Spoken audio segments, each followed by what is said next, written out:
Hello all, welcome back to my channel. In today's video, we are going to talk about my Path collection, also making it a repot video because the collection actually needs a repot based on my environment, because I know normally you don't do or conduct repots in the middle of the summertime. Most of us try to wait towards the end of August, maybe even September, but I can't wait any longer because I've already lost a couple of plants because of my underwatering, as I don't like to overwater. So I'm going to repot based on my needs and give you an update on my favorite orchids, since they are the first ones that are going to be up for this redo. So, as most of you know, I do own mostly paths, as my name suggests. Paphiopedilum orchids are sort of the terrestrial orchids of the most commonly collected ones, and that will probably be like against Cattleyas and Phalaenopsis, but they definitely require a lot more moisture than both of those or most orchids that we have in our collections as home growers. And that's one of the reasons I'm doing this repot, and again, giving an update on my overall Paphiopedilum collection.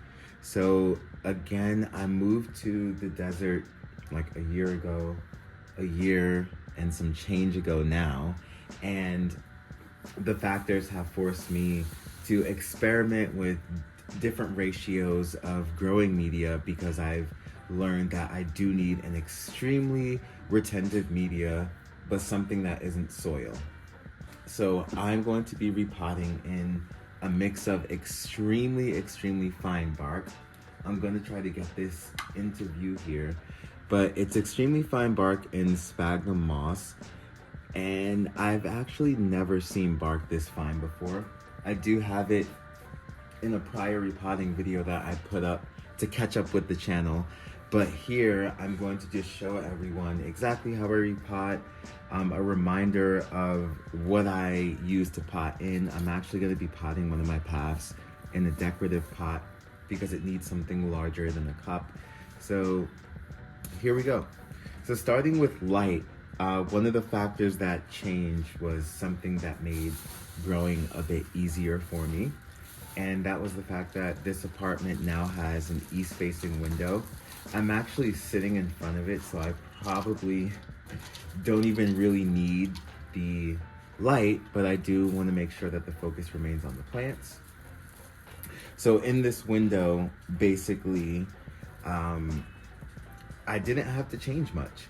I did, leave my grow lights in for the setup, but they're no longer running for a complete 12 or 16 hours or however much I need. I basically don't have my grow lights on during the day, and they come on just before sunset so that the plants have an easy transition once the sun goes completely down, and the grow lights stay on. And they stay on depending on my season. So right now they're on for like, I think 15 hours. My plants receive light for 15 hours. So the grow lights come on for maybe 4 or 5 hours at the end of the night once the sun does go down in the summertime. And of course, during the winter, they'll probably come on a lot earlier, but during the winter time, I believe my total duration is about 12 hours. So the grow lights will probably be running like 3 or 4. So not a bad root system, but I also had some funky growth going on with this path. And this is a bulldog path or complex path, Path Cocoa Green. There you go. There's the full name. And we, again, are going to be keeping the same pot and just repotting it with something that's a lot more moisture retentive, because although the mix that this was in was bark and moss, the bark was not as fine. It was a small grade bark, but when you live in the desert, you need something that's basically coarse and almost close to dirt. So that's what my collection is going to be repotted in today. And I've already pre-mixed this mixture. So it's 50-50 bark and moss, and I'm just grabbing handfuls and throwing it in there. Now, because this is a very fine bark, I'm really not concerned too much about how anything falls or too much with the ratios, because everything's going to be super moisture retentive. But at the same time, when this dries, it's going to be very airy, which is something that's good for the roots. Now, as you can see, this plant that I'm repotting is a green leaf Paphiopedilum, or primarily green, and an example of the opposite would be a mottled leaf here, as you can see. And a rule of thumb is that the mottled leaves require less light than the green leaves. And I do find that to be true. I mean, in the wild, the mottled leaf tend to grow in warm environments and at lower altitudes below the trees. So they're going to adapt their leaves to something that's used to getting lower light.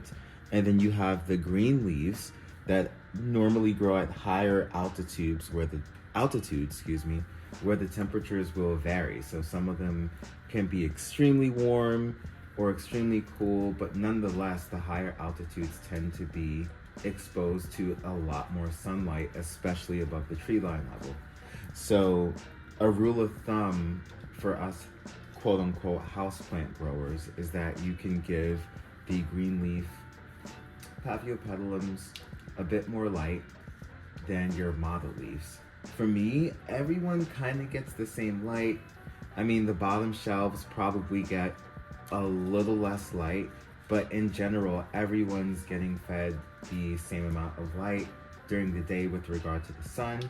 And then there's probably a big change at night when the grow lights come on, because I don't have grow lights on the lower shelves.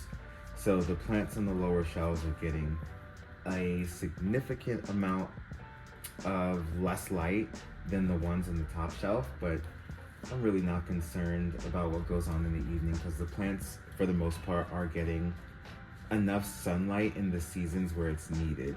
I'm just being extra with my grow lights to ensure that I'm getting blooms and things like that on my orchids, but it's not a necessity to make sure that your plant is healthy and alive.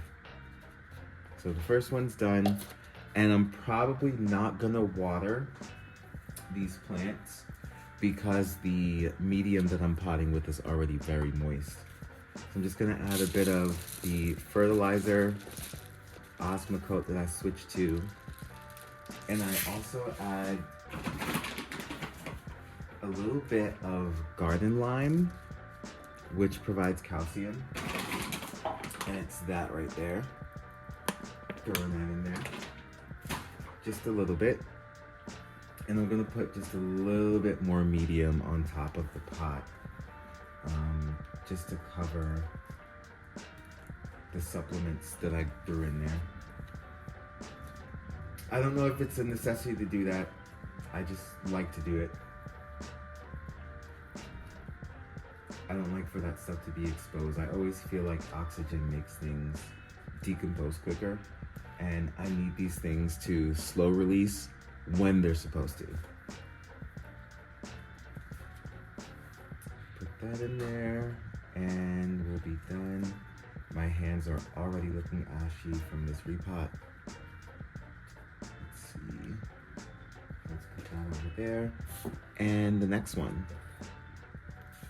So again, I grow in this east-facing window, and with the grow lights, the plants are getting more than 12 hours of sun because of the summer season. And I'm gonna, slowly scale that back as we move into fall and winter. But I'm definitely appreciating all the fast growth that's going on right now. You can see almost every plant or every orchid, every path that I pull up in the video is gonna have a new leaf growing or a bud coming out. But there's just so much going on because plants enjoy growing and doing all their work in the warmer weather. And here in the desert, it's always warm, as usual. So next one we have Emersonii, which is a species. So these species paths are best grown very, very close to their environments. So I don't know how this repot is going to go. Let's see here. I apologize if you hear my dog. He's right next to my face. He's probably gonna come over here and bring me his toy. So, again, going right into the same medium, but going right into the same cup and essentially the same medium, just a lot finer and inclusive of the moss. So watering is one of the reasons why this video is being done. I am a person that in the summertime, I prefer to water my plants once a week, and then in the wintertime, even less than that. So right now I'm probably watering every 3 to 4 days with a lot of these pots, because with the bark that I was using, it's just not retaining the moisture that I prefer and that the plants essentially need growing in an environment that lacks so much humidity. Like, there's just no humidity here, guys. This morning though, I was pretty excited because when I walked outside, I don't know where we were going, but when I walked outside, it just felt humid, and that was very strange, but sort of just refreshing at the same time. So yeah, just, oh yeah, I'm way out of frame there. But yeah, I'm packing this with copious amounts of moisture retentive medium. These probably will need to be watered in a couple of days, which may throw my schedule off, but I hope not. I do just want to water on my off days so I can take my time. And I use this double cup method so I can scale the amount of water I'm putting in the pot and then leave a tiny, tiny reservoir at the bottom. For some plants, I do leave a bigger reservoir if they have a lot of roots at the bottom, because the water is gonna go quicker than normal. But right now, I don't have a lot of rootage going on, so I don't think that I will be doing that. So that one's done. Emersonii. Let's put that tag back in. And I always put my tags in with the words facing outward, because I feel like it prolongs the ink a little longer. Gloria Noggle. So this is Pav Gloria Noggle that we are repotting next, and she's a cross between like Rothschildianum and Micranthum. So basically a very huge brown path with a multifloral pattern, and then a tiny, tiny pink path with a cute pink pouch. That's gonna be interesting. So back to the watering. I used to kind of let my plants go pretty dry when I lived in DC, but here it's best not to let your plant go dry at all. It's best to always keep the pot moist. Oh, look at that, no roots. But we have a root bud coming out there, so that's a good sign. But a lot of my plants just have no roots, even though they had a repot not too long ago, because this bark that normally is considered small bark and small perlite is just not moisture retentive enough for this new environment here in Vegas. Where can I snip this? Let's cut that off there. And do I want to put this in the pot with, yeah, I'm gonna keep the drainage. So again, another plant that looks crazy. So I'll probably put a lot of moss at the bottom there. I don't mind the extra moisture. But in my next handful, I'm gonna make sure that there's some bark present,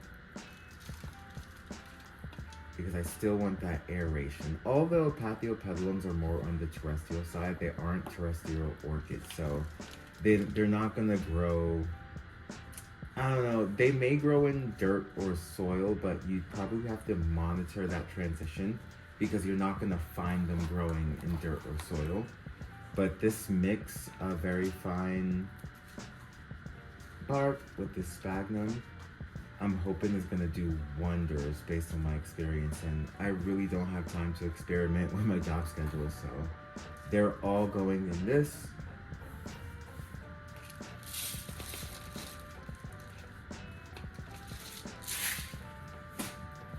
And I learned from this Orchid girl to put the fertilizer and supplements like one layer below. I think she does it specifically in like a moss layer, but I don't care. I just put it in the layer below, and I think I have to do my Emersonii. I don't think I put fertilizer in there, but I didn't plant it too deep, so I should be able to throw some fertilizer and lightly top it off. So there we go. That's potted very deep in there, which I do not mind. And then second cup for extra moisture retention. What's this one here? Oh, my Delenatii. I think I should probably get rid of this bag and start with the fresh bag. And I'm not reusing my bark because I don't know what's in there this time around. Like, I've just been not taking care of repots on time and things like that. So with the fresh medium, I'm just gonna start fresh, and everyone will, oh, I keep forgetting putting tags in plants. Everyone will just be repotted when the moss or the medium looks or smells bad. So along with the medium, I also found, I didn't open it yet. I found some Best Grow all natural moss, which was extremely, extremely light. And it's lighter than the long fibered moss that you normally find in your department store, so I was really shocked to find this. And I can't wait to use this, but I think I'm gonna use this primarily on the phals that I repot in the next video when I do a phal update, because all of the phals that have bark in their pots are going to all moss, and I'm gonna put them in that very light moss. This moss, as you can see, it just has a different color. Although there are a couple of light strands, this moss has, I don't know, it just has a darker color when you purchase it in the bag. So here we go. Taking out this Delenatii. I won't be surprised if a lot of these have lots of dead roots, because I have not been keeping up with the watering. Like, I just haven't. I've been keeping up with my natural watering of once a week, but I'm sure there are quite a few plants in the collection that required much more watering than that. I mean, I did do a few plants every 3 or 4 days, but I didn't do like the collection or a lot of plants, or I probably didn't touch every plant that needed it.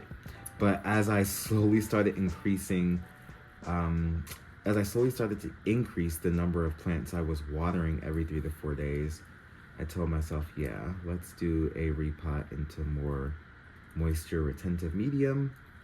And I have a nice root growing on here. This root is probably gonna go.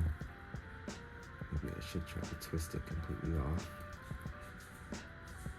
Yeah, if a root is, for paphs, if the root tip is dying, they're probably not gonna branch. If it's still completely hard, you should keep it on there though.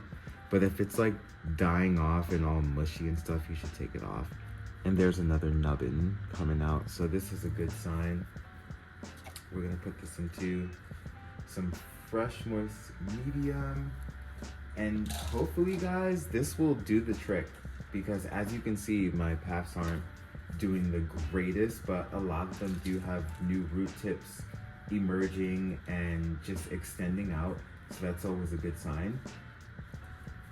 So we want to just keep that momentum going and give them some fresh medium that's gonna stay wet longer to cater to their needs and my schedule.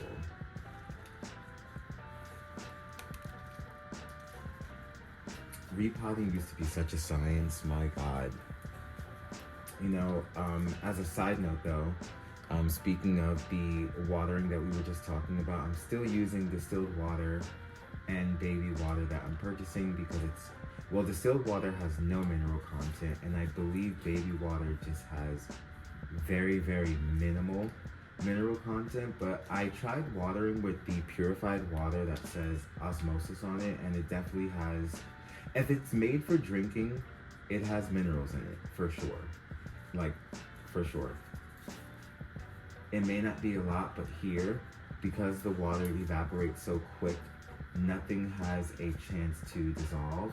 So I definitely recommend either getting a reverse osmosis system or watering with distilled water if you live somewhere where the water is harder than, like, I don't know, 200 or 300.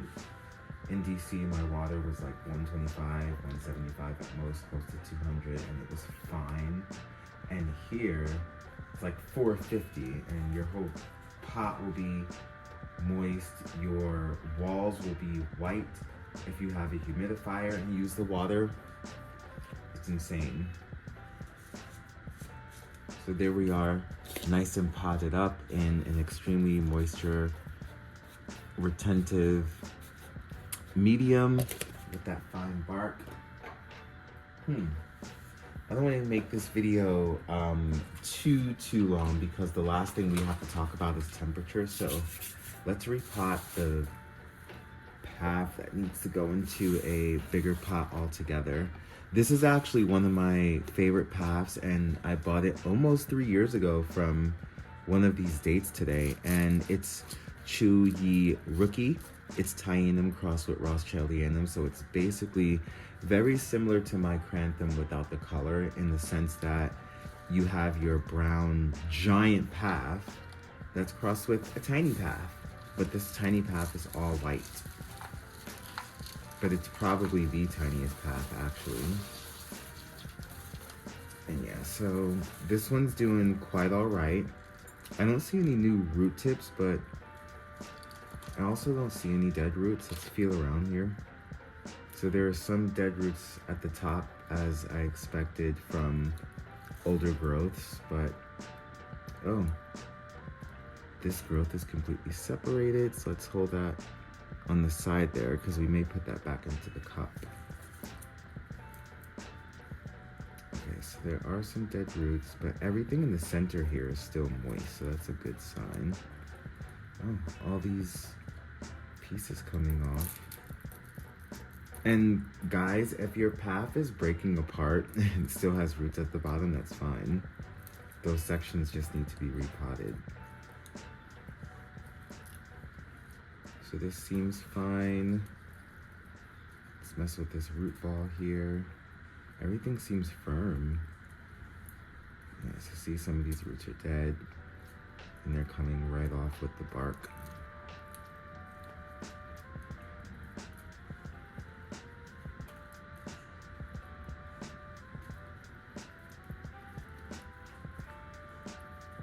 This is all together. It's still clumping. I hope I get a bloom from this. I think I purchased it in sheath, like when it had a bloom, and it just didn't bloom. But hopefully this repot is gonna be like a shawam. Okay, that looks like a good size pot for this. You know what, let's put some medium. Let's put some medium at the bottom first.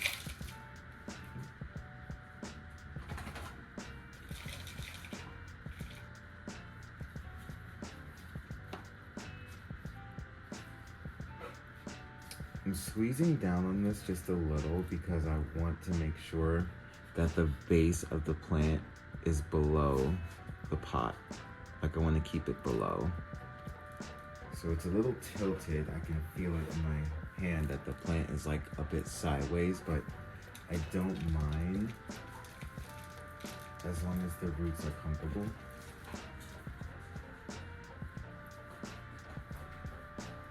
I don't think this is going to be putting off too many offshoots soon, so I'm not really worried about it growing too close to the edge of the pot. I'm hoping to get a bloom or something this winter or fall. Fingers crossed, guys. Fingers crossed. Yeah, lots of moss in there. And then when I go to the other side, I'll throw some bark in. Yeah, where there's a lot of nothingness, I want a lot of moss, and where there's roots, I want bark and moss. I want them to cling to everything. And you know, having a mix of medium does help with nutrients, because the medium itself does carry its own like nutrients and nitrogen. And speaking of that, the temperature here, so another factor which ties into humidity, but the temperature here, as you can imagine, is extremely warm. It's like 90 degrees in the window when the sun is out, and at night I'm actually seeing the thermostat drop to like 70. So I'm assuming that the bottom shelves are experiencing like 69, 68, which is great approaching the blooming season for phals and paphs and a lot of houseplants in general. Normally the drop in temperature triggers blooming, and I'm not sure if it's like that for paphs, because in my experience they just kind of bloom when they want to, because I have a lot of hybrids and I don't have species. But for the phals, especially for the ones that we buy in the grocery store, it's like high time blooming season for them. And with these temperatures just sticking on paphs, these are going to influence the vegetative state for most of them. So for the most part, you're just gonna get a crap ton of growth and foliage, which is pretty fun for paphs since the leaves are very varied. So for example, I have this one, which again is crossed with a strappy green leaf and a mottled leaf, and you kind of get the best of both worlds with the plant there. And this is actually one of my favorites because it's been around in my collection for so long, and it's always had a very cute growth pattern, number one, and has just stuck around through thick and thin, like through the move, through both moves I should say. It hasn't really stopped growing. It's a very slow grower, so it's hard to tell if it's set back anyway, but it really hasn't stopped growing. And I am going to actually keep those two growths that came off in a separate pot and see how they do. But again, with regard to the temperature, just make sure that if you live in a warm environment, you're keeping up with the watering and your pots are consistently staying moist. Now I can't remember if I put fertilizer and calcium in here. I don't think so. These are very slow feeders, so honestly, the fact that they're very slow feeding, I'm never really pressed about lack of fertilizer.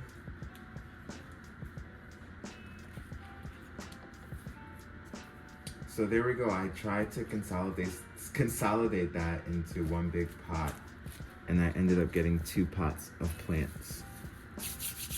And wrapping this up with humidity, I'm not gonna repot the rest of this. It's all gonna be the same motion.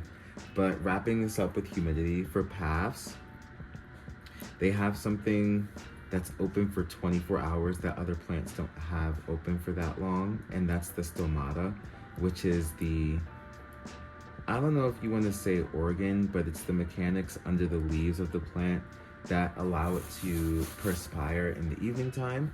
Well, for paphs, that baby's open 24 hours, so they're perspiring in the evening and during the day, which is why humidity is best for them, although being orchids and just being vigorous plants by nature, they can take living in an environment that doesn't have a lot of humidity. So that's always good, as long as you keep up with the watering. So just keep up with your watering if you don't have humidity or don't want to use humidifiers, because in my case, I actually do have plenty of humidifiers. My partner actually bought me humidifiers for Christmas, but I'm opting out to use them because I would have to use distilled water in order to keep my apartment and personal space clean, and that's just too much. So these babies are just going to be watered with distilled water, and we are going to call it a day. And hopefully with the increased moisture retentive medium, that'll help with the overall ambient humidity of any space that the pots are in. And that will just help the collection altogether. And fingers crossed, because that is my hypothesis. That is not a fact that I'm spewing, nor am I telling anyone to switch your entire collection to moss or moisture retentive medium and go crazy. Do whatever works in your environment and be happy. So I'm gonna wrap up this video with that. I hope that that sufficed for the needs of growing your Paphiopedilums in a drier environment. Just make sure that your moisture levels are maintained and that you're watering when you need to. If you have a moisture retentive medium, maybe you can water once a week like I'm trying to. Of course, that's going to be probably in the September update once the temperatures, well, the temperatures here don't cool down until the end of September, so you probably won't get an update specifically about that until maybe even October, but I'm not too sure yet, because with the east-facing window and just an all-new environment, I'm not sure exactly the changes that are going to happen with regard to my factors as we move into the change of seasons. Throwing my handles for social medias up on the screen for you. I still am on my Instagram pretty faithfully. Facebook I'm coming back on, and TikTok hopefully I'll be starting soon. But that, I don't know. I just feel old when people talk about TikTok. But see you all in the next video, and thank you for tuning in.